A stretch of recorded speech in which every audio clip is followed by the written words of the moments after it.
சேச்சி today what Kerala cotton?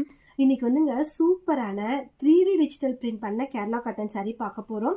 இந்த சாரியில ரொம்ப அழகான ஒரு விஷயம் வந்து இருக்கு. என்ன அப்படின்னா இதனுடைய பல்லு போர்ஷன் தாங்க. பல்லு வந்து ரொம்ப அழகா வந்து பாருங்க டிஜிட்டல் பிரிண்ட் பண்ணிருப்போம். பீகாக் மோட்டிவ் வந்து அழகா பண்ணிருக்கோம். அண்ட் இந்த பல்லுக்கு டாசலும் வந்துடும் மேட்சிங்கா. அண்ட் இதுக்கு பிளவுஸ் வந்து பிளெயின் பிளவுஸ் வந்து வந்துருங்க. அண்ட் இன்னொரு விஷயம் என்னன்னா saree ஃபுல்லாவே வந்து பிரிண்ட் ஒர்க் வந்து பண்ணிருப்போம். ஸோ பார்டர் சைடில் வந்துட்டு இந்த மாதிரி சாரீக்கு ஃபுல்லாக வரும். saree ஃபுல்லாகவே வரும். saree ப்ரைஸ் வந்து ஜஸ்ட் 1100 மட்டும்தாங்க. இதனுடைய ஃபேப்ரிக் பார்த்தீங்கன்னா சாஃப்ட் டிஷ்யூ காட்டன். ஸோ அது பார்க்க பாருங்க லைட்டாக ஷைனிங்காகவும் இருக்கும். அண்ட் கேரளா காட்டன் பேஸில் இருக்கிறதுனால உங்களுக்கு ஒரு ரிச் லுக்கும் தரும் இந்த சாரீக்கு. அண்ட் இதே சில்வர் கலர் பேட்டர்னில் கோல்டு கலரும் இருக்கு. ஸோ ட்ரெடிஷ்னல் கேரளாவுடைய கலரே வந்துட்டு இந்த கோல்டு தானே. ஸோ இந்த சாரீலையும் வந்து அதே மாதிரி அழகான பல்லு, பீகாக் பல்லு பாருங்க எவ்வளோ அழகா இருக்கு பாத்தீங்களா அந்த மோட்டிவ். அண்ட் இந்த சாரீக்கு